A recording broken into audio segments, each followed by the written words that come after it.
दोस्तों, आप सभी को नमस्कार। मेरा आप सभी जितने भी ज्वाइनर्स हैं, आप सभी को मेरा नमस्कार। वाव एकेडमी के पिलर्स माननीय वैभव साठे, सीईओ वाव एकेडमी, माननीय महेश आड़ा सर, माननीय वाई के प्रधान सर, आप सभी को मेरा दिल से नमन। मेरे अपलाइन, मेरे सीनियर, जिनकी एक बात ने मेरी जिंदगी बदलने के लिए मुझे विश्वास दिलाया, माननीय प्रशांत सर, मेरे गुरु, आपको मेरा दिल से प्रणाम सर। ड्रीम टीम के कैप्टन हैं आप, और साथ ही वाइस कैप्टन माननीय नमाज अहमद सर को भी मेरा दिल से शुक्रिया। आप सभी लोगों के मार्गदर्शन पे मैं इस एनर्जी कैंगन वाटर के बिजनेस को सीख रहा हूँ। मैं मेरे अंदर में ऐसा कुछ भी चीज नहीं है जिसको मैं आपको सिखा सकता हूँ, बता सकता हूँ।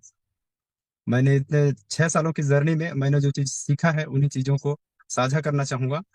और उससे पहले मैं एनर्जिक बिजनेस के बारे में बताऊं, एनर्जिक एनर्जी की मेरी जो जर्नी है उसको बताऊं, उससे पहले मेरी जो जर्नी रही है, शुरुआत की जर्नी, उसको भी, डायरेक्ट सेलिंग की जो जर्नी रही है उसको भी मैं थोड़ा सा प्रकाश डालना चाहूंगा। मेरा नाम है चैनूराम मरकाम। एक छोटा सा परिचय बता दूं, मेरा नाम चैनूराम मरकाम है। मैं छत्तीसगढ़ के कोंडागांव जिले के एक छोटा सा गांव, कोपरा, कोपरा का गांव से बिलोंग करने वाला हूँ। कोपरा इतना छोटा सा गांव है, अगर गूगल करेंगे, कहीं मैप में देखेंगे तो शायद नहीं दिखे। लगभग 2000 के आसपास की जनसंख्या है मेरे गांव की। लेकिन उस गांव की एक खासियत ये है कि भले उस गांव में खपरेल वाले घर हों, आरओ के बारे में लोग नहीं जानते हों, बावजूद उसके उस गांव में एक 6 से 2 है, एक 6 से है, और एक 6 से के नियर अबाउट है, एकदम करीब में है मुकेश्वर राम जी। तो काश मेरा उस गांव को, कोपरा को, भविष्य में शायद केंगन का गांव के नाम से, केंगन के नाम से ज्यादा फेमस होगा। तो उस गांव से बिलोंग करता हूँ। तो नेटवर्क इश्यू के चलते मैं बाहर आके जूम का सेशन ले रहा हूँ आज का। मेरी जर्नी, डायरेक्ट सेलिंग की अगर जर्नी की बताऊं, उससे पहले मेरा छोटा सा जीवन परिचय को बताना चाहूंगा। मैं गांव में जब पैदा हुआ, और प्राइमरी लेवल तक का स्कूली स्कूली लाइफ जो है मेरा, प्राइमरी तक मेरे गांव में ही हुआ। 1 मिनट प्रशांत सर, मेरा दूसरा मोबाइल से मैं लीव हो जाता हूँ, ये मुझे बार बार डिस्टर्ब कर रहा है जी। तो प्राइमरी लेवल का स्कूलिंग मेरी गांव में ही हुई। उसके बाद मैं पढ़ाई करने के लिए रोड साइड में गया, मतलब थोड़ा सा शहर की तरफ गया। पढ़ाई में शुरुआत से ही बहुत अच्छा रहा। तो मेरा चयन उस स्कूल में हुआ जो उस जमाने में और आज भी उस स्कूल का काफी नाम है, आदर्श स्कूल फरसगांव। आदर्श स्कूल फरसगांव जब नाम जिक्र आता है, तो हमारे एनर्जिक में भी 2 सक्सेस लीडर, मेरे अलावा 2 और भी सक्सेस लीडर हैं। मिस्टर नवीन बर्मन जी मेरे जूनियर रहे हैं, और अ, झा सर, जितेंद्र झा सर, उसी स्कूल से पढ़े हुए हैं। तो उस स्कूल के बारे में बताऊं तो उस स्कूल में पढ़े हुए लगभग 97% लोग ऐसे हैं, किसी न किसी जॉब में हैं या फिर अपने अपने क्षेत्र में कामयाब हैं। उस स्कूल से पढ़ा हुआ, मतलब नासा जैसे, अमेरिका में नासा में साइंटिस्ट तक हैं, डॉक्टर्स, आईपीएस आईएएस तक भी हैं। उस स्कूल में पढ़ने का मुझे मौका मिला। क्योंकि क्या हुआ, बचपन में मेरा जिंदगी जो है ना, बहुत ही अभावग्रस्त जिया मैंने। जैसे मैं कई बार बताता हूँ, बहुत सारी बातों को बताना नहीं भी होता है, लेकिन क्या है, माँ पिताजी का साया बचपन से ही उड़ गया था, तो मैंने बहुत ही गरीबी की लाइफ जिया था, अभाव भरा लाइफ जिया था बचपन में। तो हुआ क्या ना, कि जो अभावग्रस्त लाइफ जिया था बचपने में, जब आदर्श स्कूल फरस गांव में गया, तो वहाँ का जो कैंपस है, वहाँ के जो स्टाफ, स्कूल स्टाफ था, मेरे टीचर्स थे, गुरुजन थे, उनके सानिध्य में आकर और वहाँ का सरकमस्टेंसेस को देखकर मेरे अंदर में सपना जग गया। पैसे के लिए मैं हमेशा, मतलब अभावग्रस्त बोले तो इतना कि कपड़ा भी हमको पहनने के लिए, सही कपड़ा पहनने के लिए भी नहीं, नसीब नहीं होता था। उस अभावग्रस्त जिंदगी ने ना आगे चल के क्या किया, उसको मैं आपको बताऊंगा। अभाव में कोई आदमी जीता है, गरीबी में कोई आदमी जीता है। उस आदमी के अंदर में, ये कुदरत के अंदर ना, इसको, ये कुदरत ना शायद उसके अंदर में एक चीज डाल देता है, जुनून डाल देता है, जिद डाल देता है, जुनून और जिद डाल देता है। जब कई बार क्या होता था, फीस भरने के लिए या फिर कपड़े खरीदने के लिए पैसे नहीं होते थे, पैसे नहीं होते थे ना, तो मन ना अंदर ही अंदर बहुत ज्यादा कचोटता था कि यार ये भी क्या, मतलब ऐसी भी क्या लाइफ है। तो कई बार सुसाइडल तक की भी, मतलब मन में ख्याल आते थे। वो चीज बचपने में एक जिद पाल के रखा था मैंने, कि इस गरीबी को एक दिन हराना है, इस गरीबी को एक दिन हराना है। तो चूंकि अच्छे स्कूल में पढ़ने का मौका मिला, तो परसेंट बेस पे मेरी नौकरी भी बहुत जल्द लग गई। नौकरी लगी तो 2009 के आसपास मेरी नौकरी लगी। नौ में 9,000 10,000 के आसपास सैलरी मिलती थी। तो बाकी मेरे यार दोस्तों के बीच में देखता था कि मैं जॉब में हूँ, वो भी रेगुलर सरकारी जॉब में हूँ। तो बाकी लोगों की तुलना में मैं अपने आप को बेहतर पाता था। तो बेहतर पाता तो मुझे ऐसा लगता था कि एक भ्रम की लाइफ जी रहा था कि यही सब कुछ है, यही लाइफ सब कुछ है।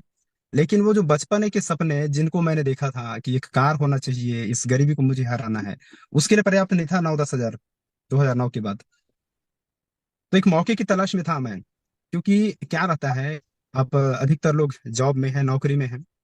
जब हम मीटिंग में जाते हैं, हमारा उच्चाधिकारी, हमारा जो बॉस होता है, हमारा जो अधिकारी होता है, वो जब मीटिंग लेते हैं ना, इस कदर से डांटते हैं, फटकारते हैं, तो मन में हमेशा ये रहता था कि यार ऐसे भी क्या नौकरी करना है कि किसी का सुन सुनकर मतलब कई बार तो मतलब उतने लोगों के बीच में मीटिंग में खड़े करके फजीहत करवाना, बेइज्जत करवाना, इस तरह की बातें। तो वो बातें जो है ना, मेरे मन में हमेशा ये रहती थी कि ऐसी नौकरी भी क्या करना है यार, कि जिसमें हमको इस तरह से एकदम होना पड़ रहा है।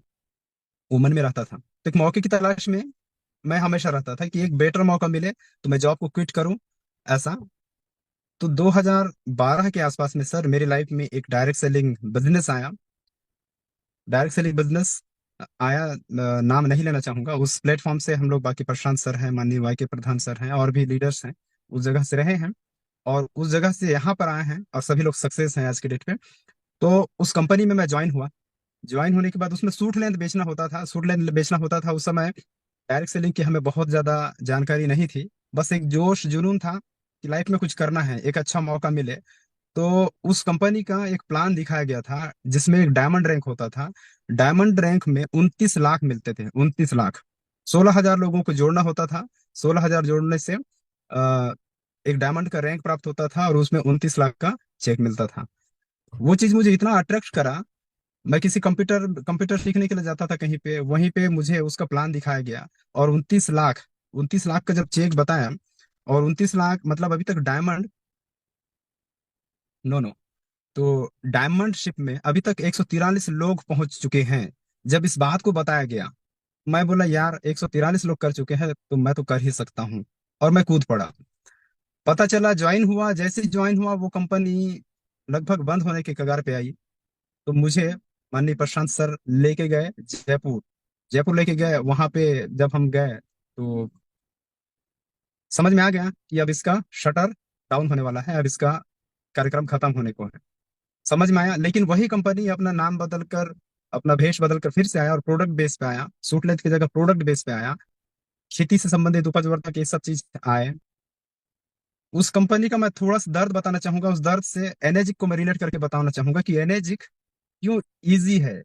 अगर आप एनर्जिक में हैं तो आप क्यों सिक्योर हैं, इस चीज को बताना चाहूंगा। कि उस जगह पे क्या होता था, बहुत सारे प्रोडक्ट्स होते थे। खेती से रिलेटेड प्रोडक्ट्स होते थे, हेल्थ से रिलेटेड प्रोडक्ट्स होते थे।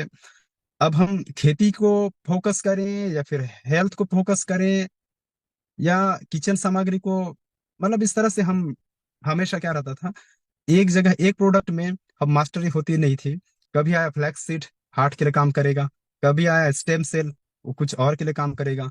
मतलब कभी आया मोरिंगो, उसके लिए मतलब हम मोरिंगो को जानकारी लेना चाहते थे तो स्टेम सेल लॉन्च हो जाता था, स्टेम सेल लॉन्च उसको जानना चाहते थे तो कुछ और लॉन्च हो जाता था। मतलब हम किसी भी प्रोडक्ट में परफेक्ट नहीं हो पा रहे थे।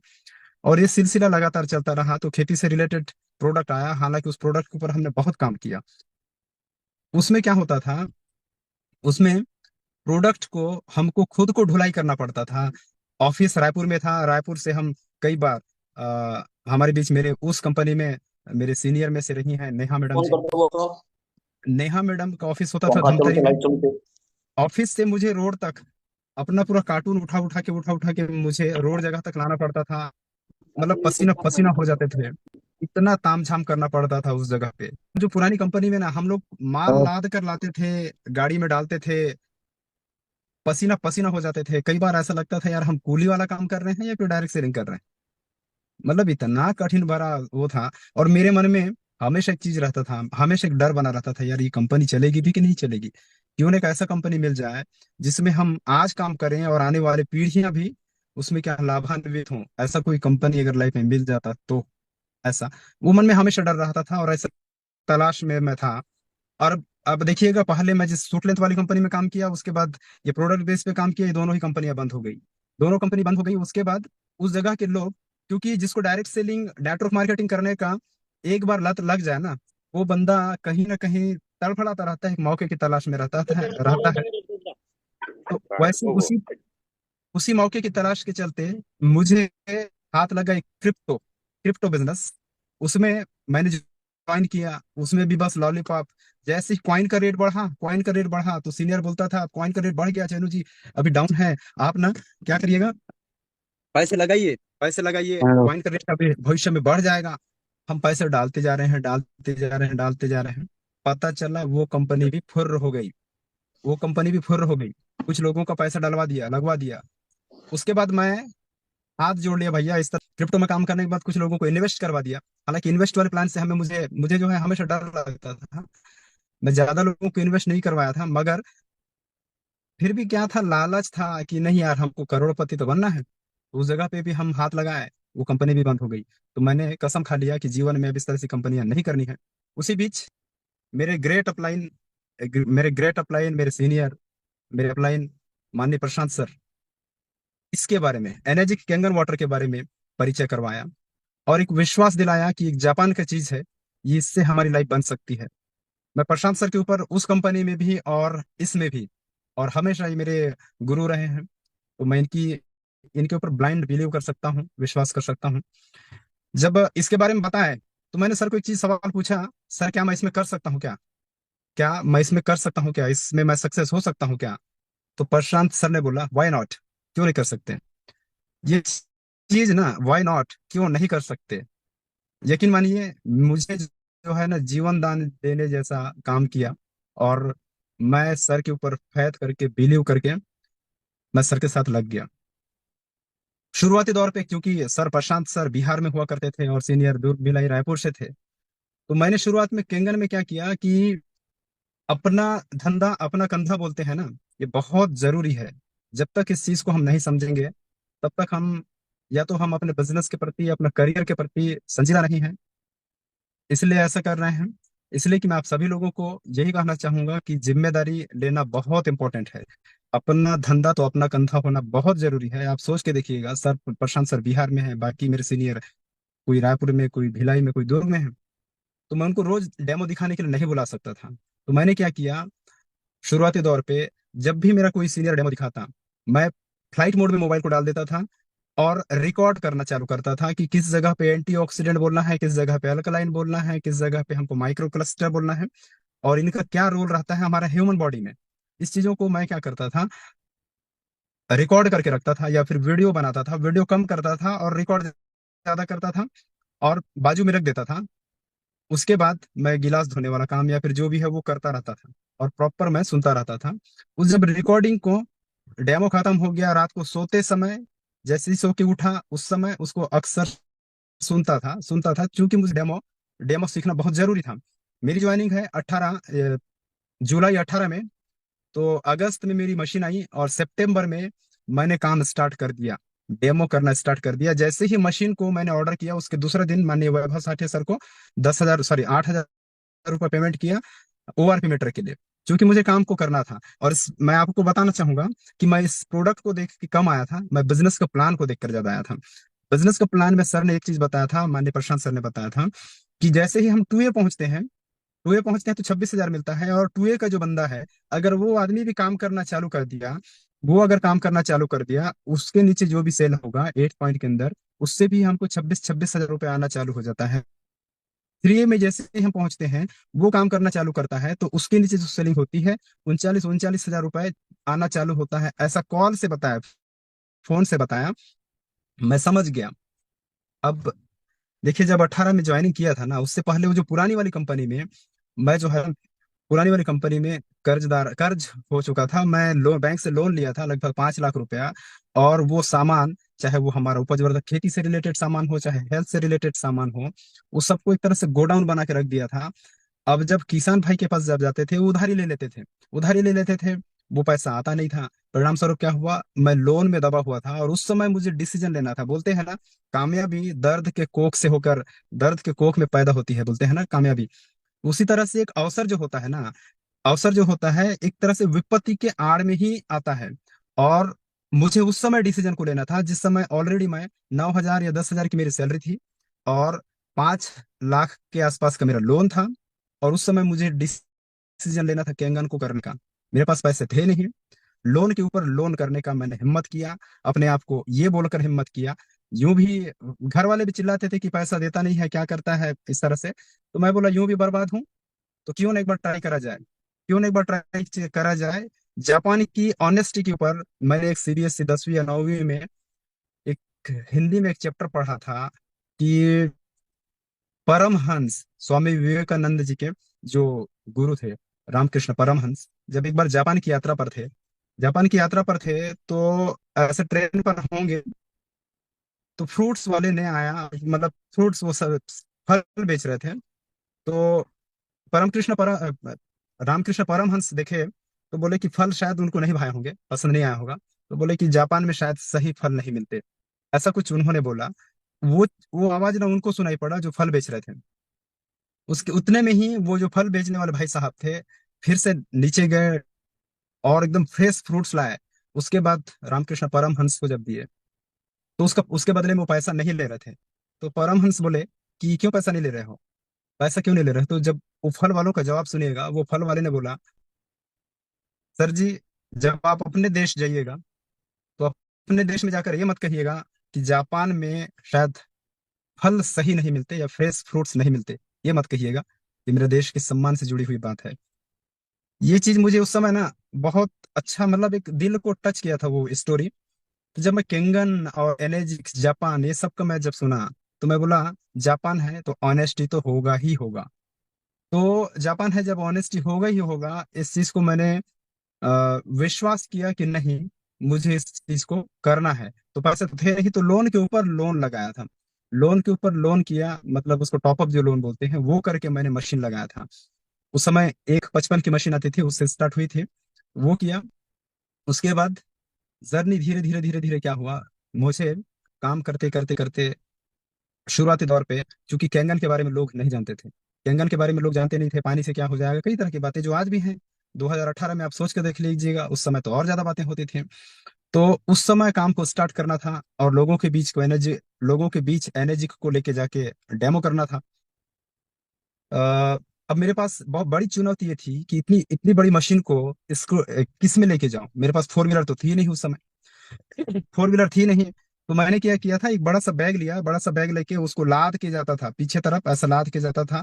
बूस्टर पंप को गाड़ी के डिग्गी में, बाइक के डिग्गी में डालता था, और इस तरह से स्टार्ट हुआ था जैसे तैसे। मेरा सबसे पहला गोल ये था कि मुझे फोर व्हीलर जल्दी लेना है और काम को स्पीड अप करने के लिए, काम को तेजी देने के लिए।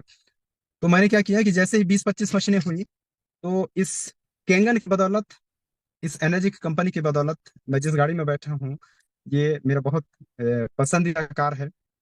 सुजुकी का सियाज कार लिया मैंने, 2019 में लिया, 19 में लिया, 18 में ज्वाइनिंग हुआ था, और मैं जैसे ही फोर हुआ इस गाड़ी को लिया। तो मैंने काम को तेजी लाने के लिए इस गाड़ी को लिया था। तो अब देखिएगा, मैं जो पुरानी कंपनी वाली बात कर रहा था वहां से उठ के यहाँ आया। मैं जो पुरानी वाली कंपनी थी उसमें जो है क्रिप्टो किया था, फिर ये प्रोडक्ट बेस वाली कंपनियों में काम किया। उस जगह पे जो कठिनाइयों का दौर मैंने जो देखा, डायरेक्ट सेलिंग में मैंने जो चीज सीखा देखा, उससे मैं आपको ये बतलाना चाह रहा हूँ कि एनर्जिक बहुत इजी है। एनर्जिक बिजनेस बहुत इजी है उन बिजनेसेस की तुलना में जो मैंने इससे पहले किया है, या फिर मार्केट में आप जो आजू बाजू में देख रहे होंगे, चाहे प्रोडक्ट बेस्ड कंपनियां हैं। मैं किसी डायरेक्ट सेलिंग कंपनी को बुराई नहीं कर रहा हूँ, लेकिन जो एक हकीकत है कि वहां पे कई तरह से आपके ऊपर जो है बाउंडेशन होते हैं, कई तरह के नियम शर्तें होते हैं। जबकि कैंगन में इस तरह का कुछ भी नहीं है। आप 4A रहेंगे, 3A रहेंगे, 2 साल बिजनेस को छोड़ देंगे, फिर से जब आप 2 साल बाद बिजनेस में आएंगे, तो भी आप 3 या 4A जिस भी रैंक पे हैं वहीं पे रहेंगे, बिजनेस जीरो नहीं होगा। बिजनेस वहां पे जीरो नहीं होगा, जबकि दूसरे बिजनेसेस में ये जीरो वाला सिस्टम होता है। आपको प्रोडक्ट, एक प्रोडक्ट पूरी बॉडी में काम कर रहा है।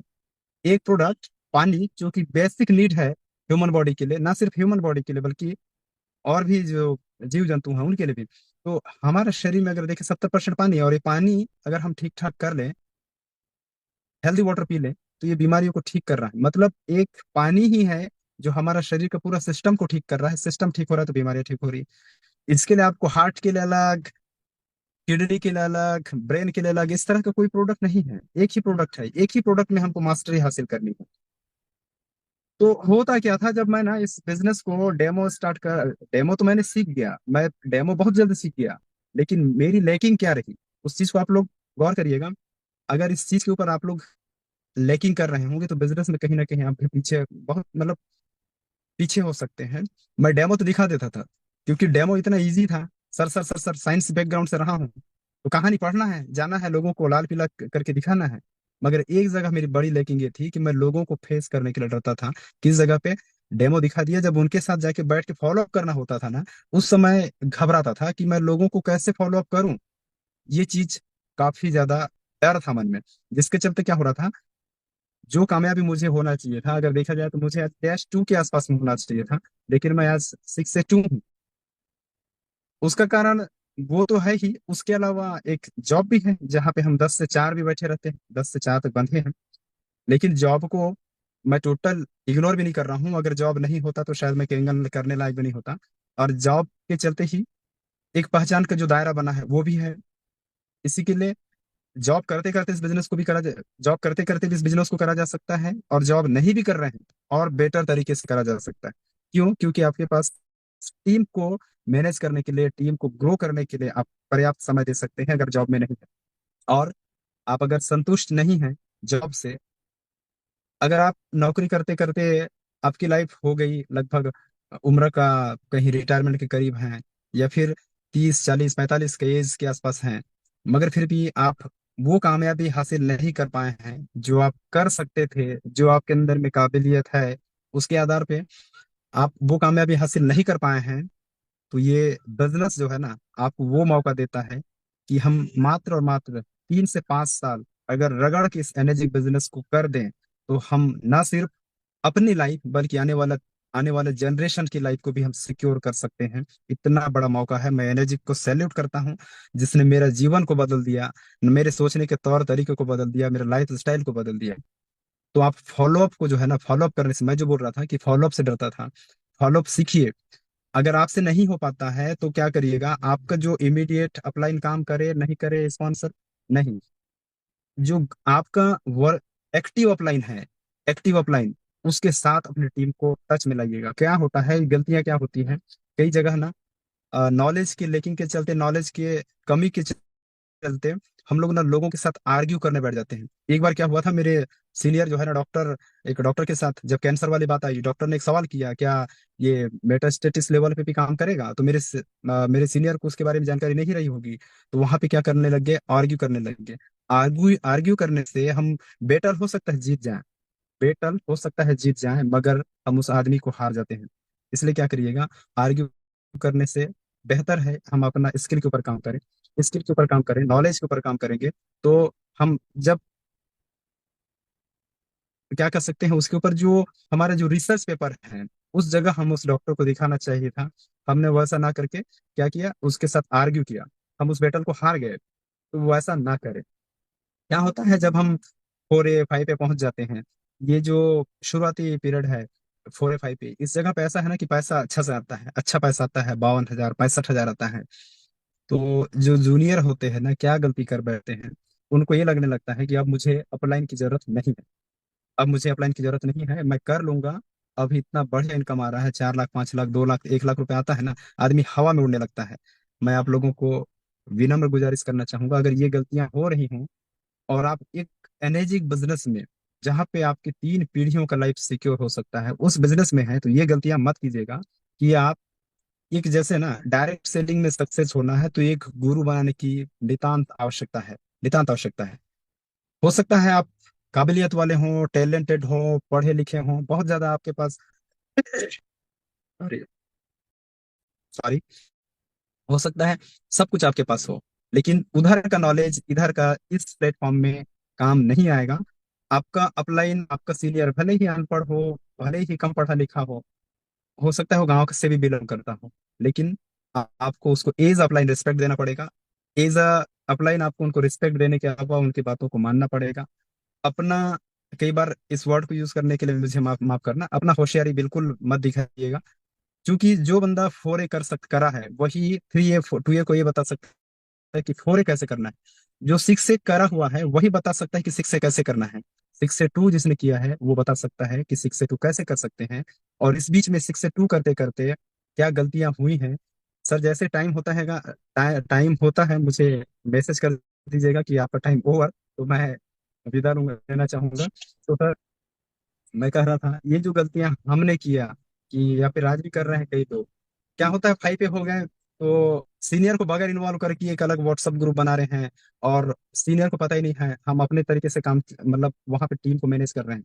उससे क्या होगा, आपका जो डाउन लाइन है ना आप तक ही दुनिया समझता है, वो एनर्जी की दुनिया को सिर्फ और सिर्फ आप तक ही समझता है।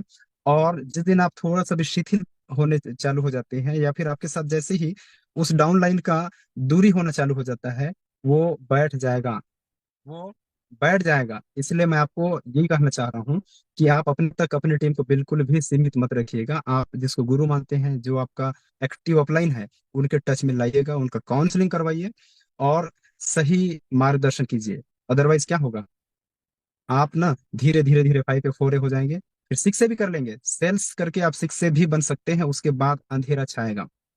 इसलिए मैं आपको ये कहना चाह रहा हूँ, हम केवल 6 से बनने के नहीं आए हैं, हम सेलर नहीं है। अगर हम 6 से बन के भी लेबर लेबर वाला काम कर रहे हैं, मजदूरी वाला काम कर रहे हैं, केवल सेलिंग का काम कर रहे हैं, अगर पीछे पलट कर देख रहे हैं तो हमारा अगर टीम ही नहीं है तो क्या मतलब वो 6 से बनने का। इसलिए आपके साथ जो भी आते हैं उनको प्रॉपर हम ये कोशिश करें, जो भी आते हैं जो करना चाह रहे हैं उनको 4A 4A करवाने का एक जिम्मेदारी लें, उस टीम को अपन ना मतलब नर्चर करें, उनको सही गाइडलाइन करें, सही अपलाइन के मार्गदर्शन में नर्चरिंग सही होना चाहिए टीम का।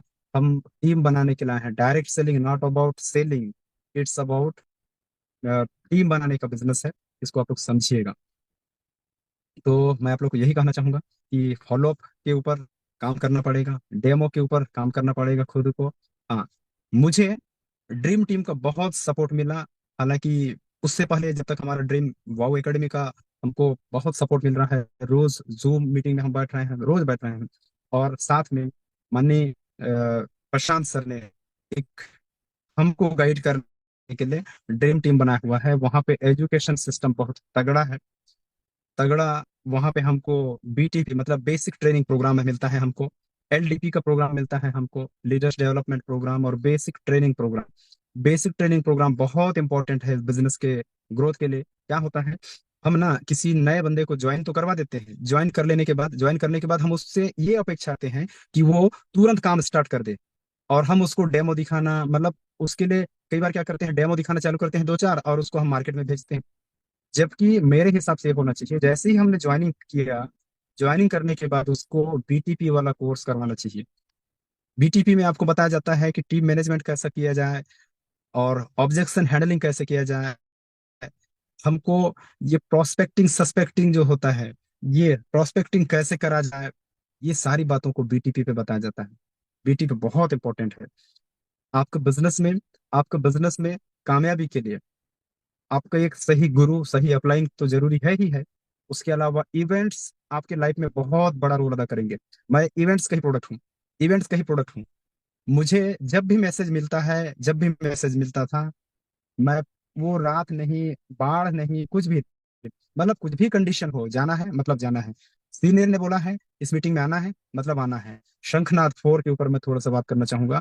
शंखनाद 4, अगर आप अपने टीम के लोगों को और टीम के अलावा अगर आपका एक 100 मतलब एक नया बंदा भी है जो आज बिजनेस को स्टार्ट करना चाहता है, या फिर 1A है 2A है, कम से कम आप लोग ये टारगेट करके आइएगा, 10-10 लोगों को बिठाना है, any how any any condition बिठाना है। क्योंकि शंखनाथ 3 में हमने जो इंदौर में देखा था वो मेरे लाइफ का इतना बड़ा इवेंट मैंने नहीं देखा था पहले। कंपनी लेवल का सहारा होटल में भी अटेंड किया, वो तो खैर अलग लेवल का होता है, लेकिन वाव एकेडमी के माध्यम से शंखनाथ 3 का जो प्रोग्राम था, दिमाग हिला देने वाला प्रोग्राम था। और शंखनाद 4 जो होगा, यकीन मानिए दोस्त, ये जो शंखनाद 4 है ना, इसके बाद शायद आप एनर्जी का स्पीड को नहीं पकड़ पाएंगे। मैं आप लोगों को यही रिक्वेस्ट करना चाह रहा हूँ, यहाँ पे एंटरटेन मत कीजिएगा, समय बहुत तेजी से निकलता जा रहा है। अब मैं जब माननीय महेश आड़ा सर, वाई के प्रधान सर को जापान से वहां पे एक एक फोटो वीडियो भेज रहे हैं ना, मैं तड़फड़ा रहा हूँ कि उस जगह मैं कब जाऊंगा। मतलब वो अपने आप को रिलेट कर रहा हूँ, अपने आप को देख रहा हूँ जापान में। एक गांव का बंदा जब जापान जाके पेड़ लगाता है, वहां का मतलब फैक्ट्री को दिखा रहे हैं माननीय महेश राणा सर, वो सब चीजों को देख रहा हूँ ना, तो मैं तो रात को प्रशांत सर को बोलने वाला था, सर आप मुझे कब लेके जाने वाले हैं। तो मतलब क्या लेवल का कंपनी है। तो मैं आप लोगों को यही कहना चाहूंगा, एनर्जी की बहुत बड़ी कंपनी है।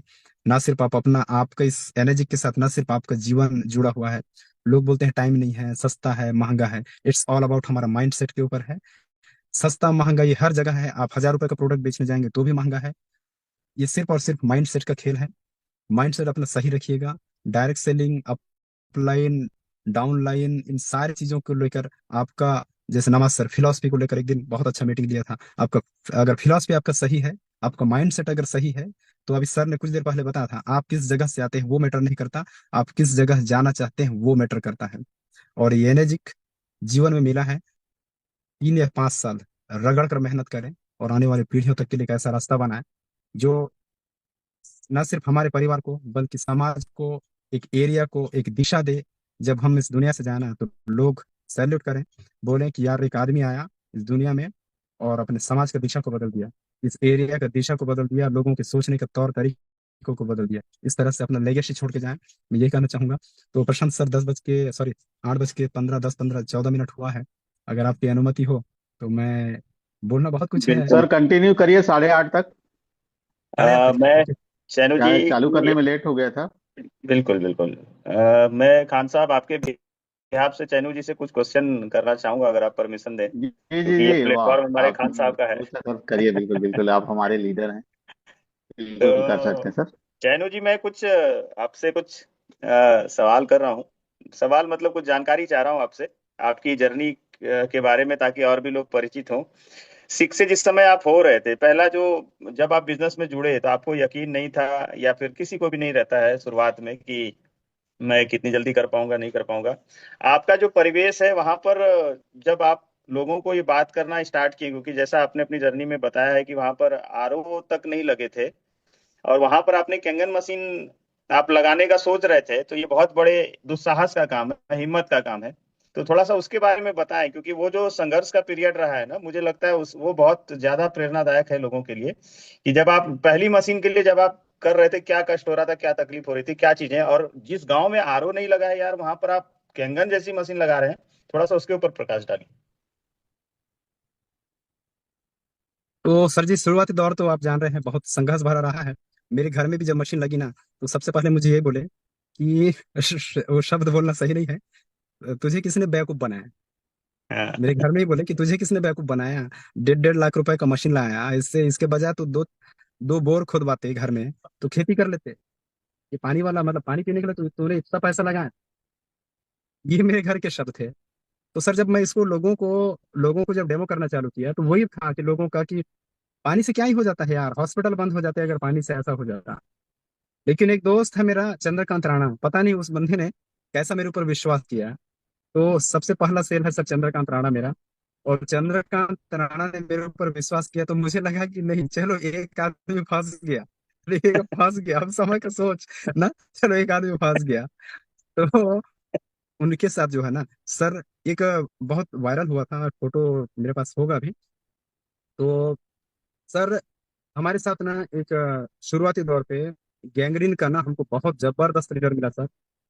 वो उसके आधार पे जो है ना हम इसको अपन अ, अच्छे तरीके से लोगों को उस फोटो को दिखा दिखा के सेल करना स्टार्ट किए। सर आरओ जहाँ पे नहीं समझते हैं वहाँ कैंगन को सेल करना कितना कठिन काम है। लेकिन बोलते हैं ना सर, संघर्ष करने वाले को ये कुदरत ना देता है। तो हमने संघर्ष आपके किया सर। आपके घर वालों ने बोला कि ये कौन सी मशीन खरीद ली, बोर करवा लेते, राणा जी के घर में क्या बोल रहे थे, जो पहली सेल हुई जी उनके जी घर जी में जी। क्या बोलते थे? अब हम लोग क्या सर, जब जैसे ही वो मशीन लगा ना, अब मेरे पास पहली गाड़ी नहीं थी, उसके पास आई थी गाड़ी। और हम लोग जैसे ही कैंगन ले लिए, तो हम लोग ना मतलब वो भक्कड़ बाबा बन गए। भक्कड़ बाबा बोले तो फील्ड में निकल जाना है, देर रात आना है। अब उनका घर बोले तो हमारे गांव में बहुत शालीन फैमिली है, बहुत अच्छा रिस्पेक्टफुल वाला फैमिली है। अब उस घर से एक बंदे को मैंने चुराया और उसको मार्केट में फील्ड में घुमा रहा हूँ। उनके घर में स्कूल से मतलब ड्यूटी से आने के बाद घर में रहना होता है। और उनको मैं अब रात को घुमा रहा हूँ, देर रात आना है, तो बोले कि इनको किसी ने क्या कर दिया है, वो टोटका कर दिया, जादू कर दिया है, या कुछ भी कर दिया है। इन लोग घूमते हैं कि चैनू के गलत संगति में पड़ गया। चैनू खुद तो भाई, तो चैनू की गलत संगति में पड़ गया। इस तरह का मेंटालिटी बन गई थी सर। लेकिन लेकिन चंद्रकांत राणा का भी मैं हिम्मत को दाद देना चाहूंगा। घर वालों के अगेंस्ट जाके भी सर, घर वालों के अगेंस्ट जाके मेरे साथ हाथ से हाथ मिला के, कंधे से कंधे मिलाकर काम को स्टार्ट किया। अब देखिएगा, शायद परिणाम वही उसी के चलते है कि आज 6 से है चंद्रकांत राणा जी सर। क्या बात। ओके, दूसरा सवाल आपसे ये है कि जो मेंटलिटी थी लोगों की वहां पर, ये सही बात है कि गांव में आरओ भी नहीं थे, शहर में भी बहुत जगह भी नहीं है, गांव में आरओ भी नहीं थे, तो वहां पर आप 1.5 लाख की मशीन, और आज के डेट में आपके गांव में कितनी मशीनें होंगी लगभग लगी हुई? जी, मेरे गांव में सर लगभग 7 से 8 मशीनें हैं। 7 से 8 मशीनें गांव में है, जी। और वहां से 6 लीडर हो चुके हैं ऑलरेडी?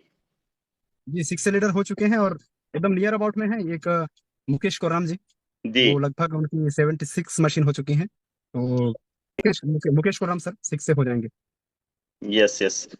दूसरी बात, मैं चैनू जी आपसे ये जानना चाहूंगा कि जो पुराना एक्सपीरियंस आप शेयर कर रहे थे, पुरानी कंपनियों का अनुभव आप शेयर कर रहे थे, मैं सभी साथियों को, जितने ज्वाइंट पर्सन हैं अभी हैं जो हम लोगों को सुन पा रहे हैं, मैं सभी को बताना चाहूंगा कि हम उस कंपनी में माननीय महेश हाड़ा जी, वाईके प्रधान सर, मैं और भी बहुत सारे काफी लीडर हैं, चैनू राम मरकाम जी हैं, मेरी मिसेस जो है आज, वो भी इस कंपनी में सभी कोई काम करते थे, तो काफी पुराना हम लोगों का ऑलरेडी संबंध रहा है। और वहाँ का जो अनुभव था और यहाँ का जो अनुभव था जो ये शेयर कर रहे हैं चेनू जी, की उन सब काम को करके उसके बाद जब इनेजिक में आए तो ये बिजनेस बहुत ही आसान है। और दूसरा चीज ये जानना चाहूंगा चेनू जी की, बहुत सारे लोग ऐसे आते हैं हमारे बिजनेस में जो पुराने किसी कंपनी में काम किए हुए रहते हैं, और उनको लगता है यार मुझे सब आता है, बोलते हैं ना कि हमारे यहाँ पर एमबीए बहुत ज्यादा है, एमबीए मतलब एमबीए हम्म। मुझे बहुत आता है, एमबीए मुझे बहुत आता है। ऐसे बहुत सारे लोग मिलते हैं। जो भी आप अलाइनमेंट की बात कर रहे थे कि टीम के साथ जो है अलाइनमेंट नहीं बैठ पाता, फ्रीक्वेंसी मैच नहीं कर पाती, ऐसे बहुत सारे लोग आते हैं और वो वही गलतियां करते हैं जो हम लोग देख पा रहे हैं, सामने से समझ पा रहे हैं। और तो आप क्या कहना चाहेंगे ऐसे जो लोग हैं जो ये गलतियां कर रहे हैं, जिनको लगता है कि मुझे बहुत आता है, मैं तो पिछले 12 साल से फलानी कंपनी में था, मैंने एजुकेशन लिया हुआ है, मैं तो वहाँ ट्रेनर था, ये जो माइंडसेट के साथ लोग आते हैं इस बिजनेस में, कैंगन में जब आते हैं, उनके लिए आपका क्या सजेशन होगा? जी सर, देखिए उस जगह पे वो जरूर दिए होंगे, उन्हें उस जगह का नॉलेज उनको बेशक होगा, लेकिन भरे हुए गिलास में और नहीं भरा जा सकता। या तो भरने के लिए ये है कि वो भरा हुआ गिलास को खाली करें और जीरो से स्टार्ट करें, क्योंकि एनर्जी का बिजनेस टोटली डिफरेंट है, टोटली डिफरेंट है। तो हमको यहाँ पे ना जीरो होकर ही काम करना पड़ेगा। अगर हम उसी एटीट्यूड में रहेंगे मुझे सब कुछ आता है, तो ये भी विश्वास रखिएगा कि यहाँ पर आपको कामयाबी बहुत देर से आएगी। आप जीरो हो जाएं, और जीरो होकर जो है ना, आप चीजों को समझना चालू करें, सीखना चालू करें, तो ही हो सकता है। अदरवाइज सर, तो यहाँ पे तो बड़े बड़े धुरंधर लोग भी आए, बड़े बड़े, यस। दिलीप जैसी कंपनी थी, बड़े बड़े वो डबल डायमंड ट्रिपल डायमंड थे। लेकिन जब यहाँ पे आए, क्या होता है, जिन लोग ना बड़े लोग जो होते हैं या फिर दूसरी कंपनी के जो बड़े अपने आप को समझते हैं, यहाँ आने के बाद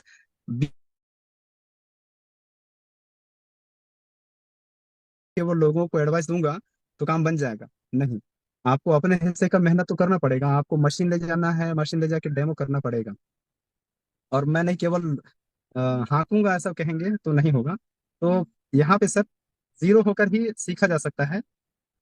यही बोलूंगा कि अपने आप को जीरो करें, खाली करें, और नए सिरे से एक एनर्जी का नॉलेज लें, और इसके अकॉर्डिंग चलें, तो सक्सेस सुनिश्चित है सर। बिल्कुल। आ, एक और बात जानना चाहूंगा कि यहाँ पर जो लोग काम कर रहे हैं और गलतियां करते हैं, गलतियां तो करनी चाहिए, बात सही है, बट ऐसा मेजर गलतियां वो है जिसको हम बार बार रिपीट कर रहे हैं, वो ब्लंडर है। गलतियां करना सही है, गलतियों से हम सीखते हैं, बट उसी गलती को हम बार बार अगर कर रहे हैं तो वो ब्लंडर कहलाता है, और उसकी कोई माफी नहीं है और उसका कोई पश्चाताप नहीं हो पाता। जब तक आप समझ पाएंगे तब तक आप मतलब बाहर हो जाएंगे, मतलब बहुत देर हो चुकी होगी, ये बातें होती है। ऐसी कुछ बातें, ऐसी कुछ आपके जीवन में अभी तक जो 6 से 2 के जर्नी में रहा है, ऐसी कुछ गलतियां जिसके ऊपर आप प्रकाश डालना चाहेंगे कि काश, अगर जैसे अभी आपने एक बात कही, मैं बहुत ध्यान से सुन रहा था कि अगर कुछ गलतियां मैंने की, अदरवाइज मैं अभी -2 रहता, तो ऐसी क्या गलतियां थी, ऐसी कुछ जो आप संक्षेप में बताना चाहें? जी जी जी जी, बिल्कुल सर। आपने गलतियों को पूछा, और ये गलतियों को बताने का हिम्मत शायद हर किसी लीडर में नहीं होता। मैंने जो गलतियां की, मैं भी वही गलतियां किया कि मतलब एक गुरु मैंने नहीं बनाया शुरुआती दौर पे। मैं दूसरे दूसरे लीडर के, कोई कुछ कहता कोई कुछ कहता, तो मैं अपलाइन लोगों के ही कई बार बुराई करने में मतलब संलग्न हो जाता, अपलाइन का बुराई करने लग जाता। ये भी था। दूसरी चीज, गलतियों में मतलब ये भी है कि मैं कम्युनिकेशन सही नहीं करता था अपलाइन के साथ, उनके साथ दूरी बना के चलता था। अपलाइन के साथ अगर हम दूरी बना के चलेंगे तो अपन जैसे होता नहीं है सर कि बस में सफर करते हैं, ड्राइवर के करीब में एक सीट होता है, उसके जस्ट पीछे, और एक होता है सबसे लास्ट में। अगर लास्ट के पीछे तरफ का अगर हम सीट में बैठे हैं, उधर वाले को ना ज्यादा जर्क पड़ता है, बजाय उसके जो जस्ट उसके ड्राइवर के जस्ट पीछे बैठा है। बैठे तो दोनों एक ही उस पे है, बस पे है, जाएंगे साथ, एक साथ ही पहुंचेंगे उस मंजिल तक, मगर पीछे वाले को ज्यादा जर्क पड़ेगा, अपलाइन के जो टच में नहीं रहेगा। तो वो गलतियां हुई कि मैं अपलाइन का रिस्पेक्ट करने के बजाय अपलाइन का बुराई करने लगता, और कम्युनिकेशन नहीं करता। ये सारी बहुत सारी गलतियां हुई हैं सर। हाँ, और इस गलती ये भी हुआ मेरे से कि स्ट्रक्चर मैंने सही नहीं लगाया, स्ट्रक्चर हम्म। सही नहीं लगाया। ये बहुत बड़ी, स्ट्रक्चर सही अगर होता तो शायद आज का सिनेरियो कुछ और हो चुका रहता। वो गलती मुझसे हुई। और बातों को नहीं मानना, ये गलतियां हुई। सीनियर के अपलाइन का बातों को नहीं मानना, ये मेरे से गलतियां हुई। इस तरह से बहुत सारी। हाँ, कई बार क्या होता था, हाँ, एक गलती और भी होता था सर। मेरे एक सीनियर में से थे इसलिए बोलूंगा कि वो आज मेरे उसमें नहीं है, तो ओवर कमिट करते थे। कई बार क्या बोलते थे कि हम मार्केट में जाते थे, और वो सीनियर ये बोलते थे कि आप इसको यूज करके देख लो, 6 महीने यूज करके देख लो, अगर समझ में नहीं आएगा, कोई रिजल्ट नहीं आएगा, तो मशीन लौटा देना, मशीन लौटा देना, ये बोलते थे। अब भैया हम केवल मशीन लगा रहे हैं, अब उसका खान पान कैसा है, पानी जरूर पी रहा है, पी भी ना रहा है, नहीं पी रहा है, और समोसा पूरी कचौड़ी, उसका अगर उसके जीवन में उस तरह से उसका दिनचर्या में ऐसा आदत है, तो कैंगन मशीन शायद उसको कुछ नहीं कर सकता। तो वहां पे ओवर कमिट करते थे। क्या कहते थे, मेरे सीनियर कहते थे, तो वही चीज कॉपी होता था मार्केट में, मतलब मेरे डाउन में होने लगा। तो इस चीज को हमने बदला कि ओवर कमिट बिल्कुल भी नहीं करने का, ये बीमारी को ठीक कर देगा ऐसा ओवर कमिट करने का जरा भी, क्योंकि कंपनी क्लेम नहीं करती तो हम क्यों करें। ये सारी गलतियां, बहुत सारी गलतियां हुई थी सर। वो गलतियां आज भी हो रही हैं, उन गलतियों को मैं अ, लगातार सुधार करने की तरफ बढ़ रहा हूँ सर। दूसरी बात, एक बहुत फेमस सेंटेंस है कि जो हम बोते हैं वही हम काटते हैं। प्रकृति जी हमें देती नहीं है, लौटाती है। तो आपको लग रहा है आपने जो गलतियां करी वो सिर्फ उसके रिजल्ट जो है सिर्फ आपके तक नहीं रुके, वो आपके डाउनलाइन में भी गए नीचे? नहीं तो बहुत लोगों को लगता है कि अच्छा मेरा ही नुकसान होगा ना। तो आपको, आपकी जो जर्नी रही है अभी तक में, क्या लग रहा है कि आपने जो गलतियां की उसने सिर्फ आपको इफेक्ट किया या टीम में इफेक्ट किया, या और भी लोगों को बहुत ज्यादा डैमेज किया? जी सर, ये टीम में बहुत ज्यादा डैमेज किया, मतलब टीम को भी बहुत नुकसान किया। और ये जो है ना, क्योंकि बोलते हैं ना, मंकी सी मंकी डू, ये बिजनेस है। मतलब हम जो करते हैं वही चीजों को टीम भी करती है, हम जो बोलते हैं उसको नहीं करती। तो मैंने जो गलतियां की तो टीम में भी ये गलतियां होने लगी थी, और जिसके चलते टीम में भी जो सक्सेस होना चाहिए था वो लोगों को नहीं मिल पाया है। तो ये गलतियों के ऊपर अपन मतलब ये कह सकते हैं सर, मार्केट में जो गलतियां हुई हैं उसको हम सुधार कर रहे हैं अभी। थोड़ा वक्त तो लग रहा है, लेकिन सुधार कर रहे हैं सर। बिल्कुल। So thank you so much Chainu ji. ये हमारे साथ मिस्टर चैनू राम मरकाम जी थे, जिन्होंने अपनी बातों को, अपनी जर्नी को आपके सामने, हम सभी के सामने रखने की कोशिश की है। और चैनू जी की स्टोरी जो है, चैनू जी की जो जर्नी है, मैंने बहुत करीब से देखा है। और इनके, जैसे बोलते हैं ना, एक पिक्चर में सभी कुछ रहता है तो बहुत मजा आता है, वैसे चैनू जी की जर्नी में मैंने हर चीज देखा है। कि एक समय ये बहुत मतलब जुझारू लीडर हैं, बट सफलता आने के बाद एक समय जो इन्होंने बताया कि मैंने बहुत सारी गलतियां की, मुझसे बहुत गलतियां हुई।